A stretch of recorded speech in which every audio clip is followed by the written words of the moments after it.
You know, I have to say, the team that wrote Arcane had quite the interesting job on their hands. What would be the best way to go about taking a series of connected, disconnected stories set about on an inconsistent timeline and formatting it for serialized television? By not doing it, that's how. Riot Games, the monolith of online video gaming. Brick by brick, they've been cultivating an entire universe of rich stories, interesting characters, and interesting regions, each one with enough pizzazz to carry a show on their own. And the best part? A lot of these characters are connected some way or another, so the possibilities for impactful stories are endless. And on top of being one of the most recognizable IPs on the planet, it has some of the best animated videos out there as well. So of course the next step would be creating a TV series, right? It'll literally be a hit. What could go wrong? Arcane. That's what. Now, there are two reasons you've clicked on this video, either with incredulous disbelief at the title or with an expectation of an itch being scratched. You know, the kind of itch you couldn't exactly put your finger on when you initially watched the show.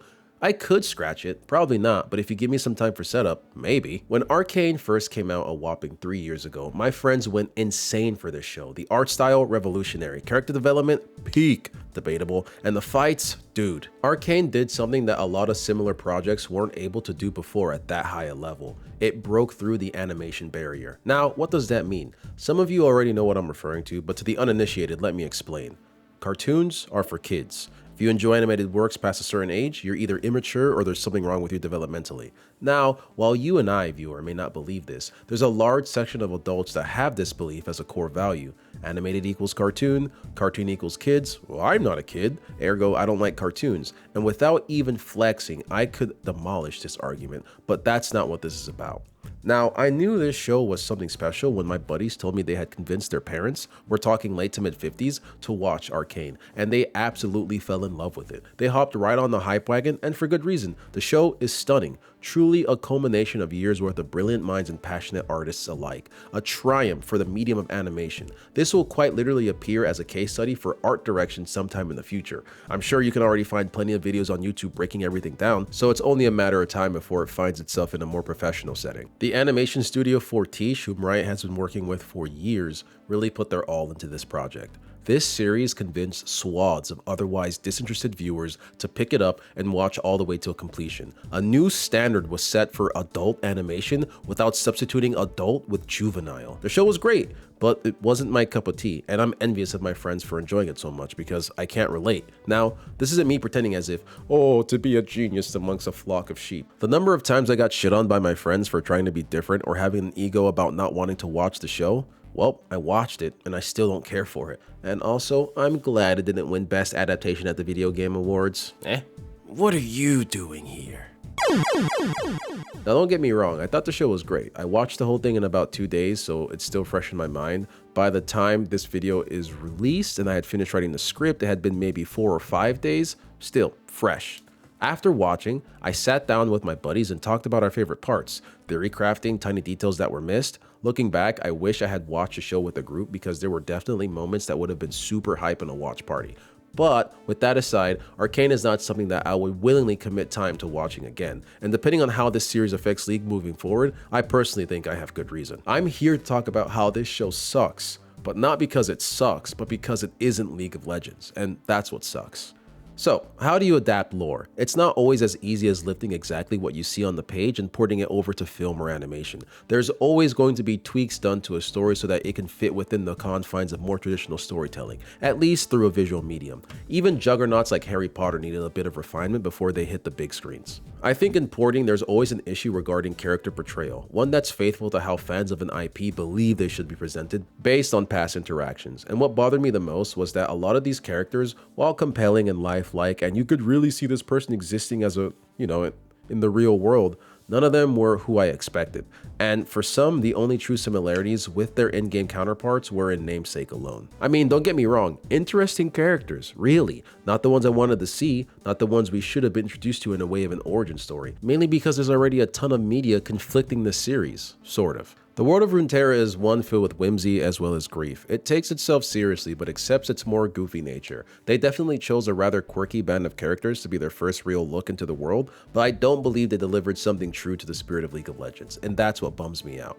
I think the story mainly banks on writers hoping that viewers weren't going to be familiar at all with these characters and setting, so what's a better jumping off point than an origin story? The reasoning is valid, but I didn't enjoy the execution. And what denotes as the spirit of League of Legends I know is debatable, so just be prepared for a lot of my own opinions throughout this entire video. But I think if one of the main talking points for your word of mouth advertising is that it's nearly nothing like the video game in which it takes inspiration from, you may be losing the plot. That's just my opinion, which is perfectly fine if you disagree with them. That's what opinions are for. Now, why do I say I don't think Arcane delivered on an experience true to League of Legends? That's because the world of Arcane is truly a depressing place, literally devoid of any happiness, no lasting feeling of triumph. Nothing really seems to matter at the end of it all. Watching the show felt like it decided to take itself really serious, and that ended up turning a world with more lighthearted storytelling into one of smoldering melancholy. And then it just ended.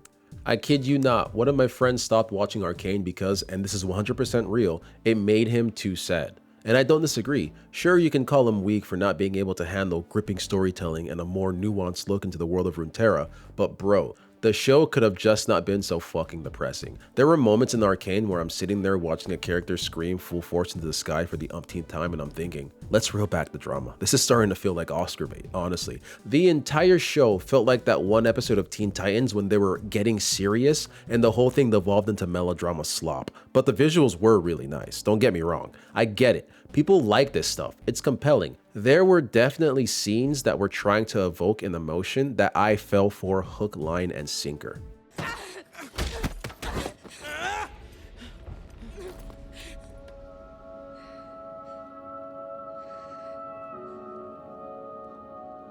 Alright, my heart's not made of stone.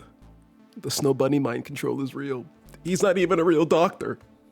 I beg your pardon? And while it was good, I think the writers for the show were afraid to play the world as it had been presented to us in previous works straight. Like being presented to us in the way that makes you want to be a part of the world rather than watching a tragedy unfold for like 12 hours. I think the characters that we were presented with definitely fit well in the universe, that of Arcane, and not of typical Riot media. They were perfect for the story being told, but I personally would have preferred a different one more akin to the triumphant and lighthearted storytelling that I've grown to know from Riot Media. I mean, look at the comic that Jinx and Ziggs had. One of the last videos that we saw of Jinx hanging out in Piltover and all that nonsense, it was fun, energetic. You know, it was more in line with how these characters should be.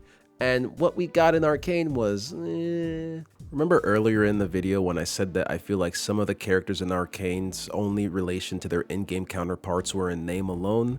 Well, maybe I was being facetious because the show definitely captured the concept of these characters well, but I'm going to nitpick the differences anyway. Lore Vi, brash, cocky, always looking for a one-sided smackdown. Also, a huge fucking pervert apparently. Arcane Vi, sad, always making the wrong call, doesn't believe in herself. Just the biggest chip on their shoulder for lore reasons. It seemed also like she was a passenger in the show, that things just kind of happened to her while other characters progressed the plot. It was almost like she was the main side character, with her only true motivation being to find Jinx, and once she did, plot things happened for plot reasons.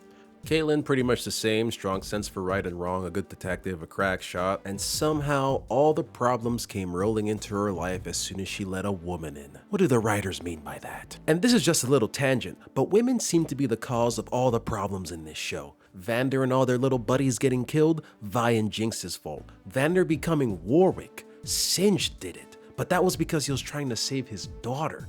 The shit that happened with the Black Rose and Bessel's fault, she also directly aided in the proliferation of the Glorious Evolution. Mel was a snake in Jace's ear the whole time. I knew it was over as soon as she laid her cocoa butter lovers on that unsuspecting white man. He did not stand a chance. And if we really want to split hairs, this whole hullabaloo with Hex Tech, literally the center point for the entire plot of Arcane, people may think it was Jace or even Victor that was the catalyst, but in reality, it was Jace's fucking mom. Because you tell me what the hell that dumb broad was doing out in the middle of the frozen wilds with a fucking kid. You're telling me that her best idea was to go through and not around, and for her foolishness, did she suffer? No, a man literally broke lateral time so he could save her. Truly a woman's world. Alright, back to the comparisons. I think with Jinx, she had the biggest departure from how she was initially introduced in the game, going from a manic adrenaline junkie to a psycho demon haunted by the ghosts of her dead friends. They really went from making her the resident Harley Quinn from Batman the Animated Series to like Suicide Squad Harley Quinn, you know? The kind of person who uses crazy as a mask to hide their dark and brooding backstory instead of someone who just revels in being completely unhinged. Arcane Jinx did have gravitas though. I felt incredibly uneasy whenever she was in a scene with someone, so A+ on that. I think maybe the writers didn't like how Jinx was initially, or they didn't know how to work who she was into the story, so they turned her from baby's first grippy sock GF to actually the kind of girl Dr. Umar preaches against. And don't tell that to Echo. I mean, I don't blame him, but with Jinx's arc, I really think the writers wanted a clean break from the lore, because I personally would have wanted Jinx to be a kind of mischievous goofball. Yeah, she was dangerous, but because she liked the attention her wanton destruction gave her, she was fun. Whenever the plot began to revolve around her and Vi and Arcane, however, I was praying that it would wrap up quickly, because once Jinx and Vi reunited, everything that happened after was just plot contrivance. And this is my honest to goodness take, I could not get myself to care anymore about anything that happened between them moving forward. I was trying to see what was going on with the glorious evolution. And by the end, she wasn't even really crazy anymore. But that might have been because she was able to heal her inner child with that dumb mute kid that blew up for no reason, and then was just as hopeless and depressed as all the other characters, further making the world even more shit, and then she blew herself up. Man, am I glad she fucking died, am I right? Good one, Squidward! Woo! Not on your life, sport. Then you got Victor, Jace, Singed, and Warwick. My bad. Vander. All of whom stories were tweaked in a way that wasn't egregious outside of character design. I liked how they managed to fit the backstories and eventual climax together, but I still think it missed the spirit of these characters that were hinted at in previous works. Victor and Jace were meant to be minds at odds with one another, plotting and constantly trying to bring an end to once old friends. Don't get me wrong, their story in Arcane was beautiful, maybe a little gay, but most good male friendships are. But I think the show would have benefited more from an Inspector Gadget and Dr. Claw kind of vibe, you know? It would have been fun. Singe being Oriana's dad, however, and the reason for all his fucked up experiments, absolute cinema. I mean, her dad was already a nobody, and it was kind of a nice little touch to Singe's backstory as well. It was okay. I wish Vander, stayed as Warwick and became a vigilante, hunting down criminals. Maybe somewhere along the line of his blood hunting spree, he would run into the fucking wardens or the Chem Barons. It would have been fun. This is coming from Warwick main, so I may be biased. And I know, I'm coming off as a purist, but I cannot be the only one that wanted the story with characters closer to what we've known over the past few years. But we got what we got. I mean, it was good. Not video game adaptation of the year good, but with everything else, it seems that I'm in the minority. And I accept that. I think, though, the over-dramatizing also helped with bringing Arcane's high approval to the masses, because it being animated and fun would have made it seem more like children's media, which might have hurt their viewing numbers, so I get it. But that's what I think really pushed Fallout over the edge instead of Arcane, because it was live action. You know, again, the animation barrier and all that nonsense. It's unfortunate, but it is what it is. Back to the topic at hand. I think in the fight to humanize these characters, to make them seem more grounded in the universe itself, to seem more lived in a way that's relatable to the real world, may have stripped these characters of what made them legends, in my eyes at least. The best way to put this is that I'd say they sanitized Runeterra. Like, Arcane was cool, but it was the epitome of normie entertainment. And I'm not using that in a derogative sense. It's what I'm using to describe the kind of entertainment that appeals to the lowest common denominator. The exact mark Riot Games was aiming for and hit with deadly accuracy. Arcane is to League of Legends what the MCU is to Marvel Comics. Stories and characters that were inspired by what came before, but distinct enough to stand apart. Why I use the MCU as a comparison, however, is because with this separation from the lore, it will in turn become the new history of League of Legends in the minds of the general viewing audience. So Riot Media has to follow suit. And by that, I mean Riot is definitely going to rework the game lore to match the show lore, in the same way that the new Marvel comics immediately went about face and changed their comics and animated shows to match the big screen versions of these characters. I mean, Victor's icon has already been updated.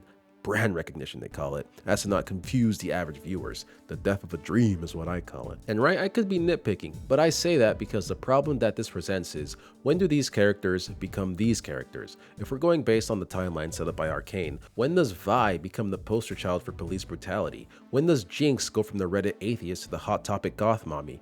Victor's fucking dead. Jace give up the hammer. Who the fuck is Mel? Literally one of the most unnecessary characters in the show. The whole subplot with the Black Rose could have been scrubbed. Its inclusion was merely to introduce their newest support character. Ambessa was cool, but she was also another vehicle to introduce more characters and sequel baits. Like, a lot of the stuff that happened in the show was cool. The fight with Echo, the fight with Not Warwick, when Jace hit Victor with Energize. But how much of what's currently established lore will need to be reworked to fit this new timeline? What about the characters from Piltover and Zahn that didn't show up in the show? Do they still even exist? Were they sacrificed for the sake of tighter storytelling? And I know some people will just say, dude, ignore it, but I don't want to. I like the connected universe, and I just want to make sense of what's going to happen to the lore after this show has been released. And I will say, Arcane was a spectacle, a marvel, but I hold fast in my assertion that I wouldn't put time into watching it again, because while it was interesting and cool, it wasn't fun. And that's what I was really expecting the most from this show, to be fun. Yeah, it was cool watching the characters use in-game abilities you know and love, to hear the sound effects that have been seared into your brain from nearly a decade of playing the game, but that's all it was to me at times. Little head nods that only applied to people who were fans of the game. A lot of the time I felt like I was waiting for the next set of keys to be jangled in my face to keep me from fully clocking out of the show. It was pretty draining to sit through, honestly. Maybe because I binged it, but like I said earlier, this show suffered greatly in my eyes from being so depressing, so hopeless, melodramatic, in a way that even the payoffs plot-wise didn't feel rewarding in the slightest. After hearing all the praise this show had got before I decided to watch it, was it too much to expect a bit more fun, to have a more lighthearted tone? I mean, I like drama, but in my opinion, this has more in common with the Snyderverse than League of Legends. Interesting concept, but a mis-execution. Again, I know I'm in the minority, and I accept that. The show deserves the praise that it got, but I'm not going to be the one to withhold my honest criticism. If this show wasn't tied to League of Legends, I for sure wouldn't watch it, not gonna lie. If this show didn't have the backing of a juggernaut like Riot Games, it for sure wouldn't have had the reach that it did. No doubt it would still be a good show, but if these were all original characters, it would have a cult following at best. When you strip it of its art style and production, the story is cookie cutter at best, so good thing it had all the dressings, because Arcane would be a nothing burger without it, in my opinion. And don't get me started on the inclusion of side characters that did nothing for the plot, but were only added so that they can be merchandised. Dude, Maddie, Loris, Smeech, Steb, big fucking nobodies the entire show, only added in so that there would be a relevant set for TFT. How do I know? Maddie and Loris both killed off unceremoniously, and I didn't give a hoot when they died. Smeech was there just to die, and Steb quite literally did not have a single line of dialogue. He was only there to mog. Arcane was a fucking commercial, and everyone fell for it, me included, because I love this set. Also, where the fuck is Twitch? Zach? Blitzcrank? Camille? Jin? Camille, whatever. Ball after ball dropped in lieu of marketable plushie points. Another thing, and this is the part of the video that's gonna be like the most debatable in sense of, you know, everyone has their own sense of taste and beauty's in the eye of the beholder, but my nigga, these redesigns are so fucking sauceless. Oh my gosh, I hate the way they look. Vi, no swag. Jinx looks like a pirate. Caitlyn is sort of the same. Jace is good, normalized, but good. Victor, while he looks cool, just what the fuck. And Warwick. We're losing recipes. I should add though, it isn't outside of the norm for them to update character models. Honestly, it's whatever. I just think toning down their designs in a made-for-television kind of way strips them of their inherent flair. And that opens them up into the trap that a lot of modern hero designs fall into, where they kind of lose their originality. And even though the costumes are tailored for the character, it doesn't seem like it has their own personal touch, and it's more designed by committee.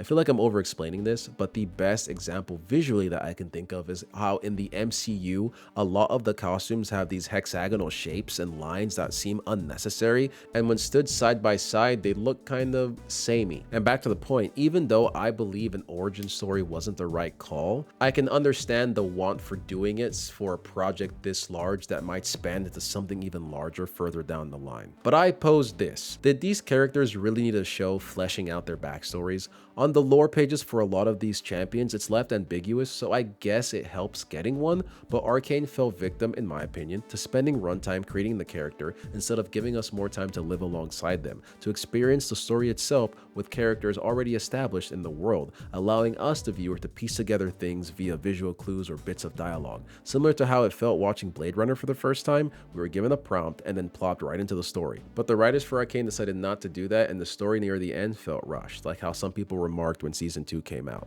How could they have fixed that? I don't know, I'm not a writer. Maybe if they picked up in the middle of a crime spree and Vi and Kate were tasked by Camille and her people to bring down this mysterious Jinx person that's been going around harassing the locals, and because the enforcers are spread so thin trying to keep the peace, there's an influx in gang-related crime that ties back to the Chem Barons, which calls for a leap in innovation so that the outnumbered wardens can combat this Chemtech threat more efficiently.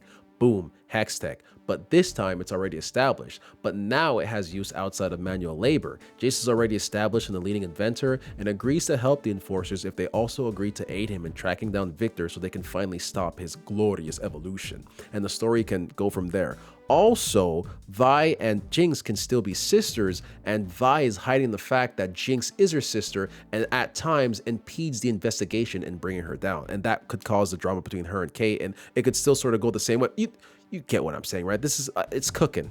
I think Arcane would have really benefited from being a buddy cop mystery thriller rather than the full-on drama, but that's my take. I personally think the characters and lore as they are now are great, but at the end of the day, the bag is gonna get chased. League has to keep up with literally every other game on the market, and even though it's pretty much a money printing machine, resting on lores was one way to get knocked down from the top spot, and as time moves on, my opinion will become less and less important. Again, I think the story really wanted to seem as adult as possible, and it tried its absolute hardest to not give any reason to think this was a show for kids, you know, outside of all the music videos and what have you.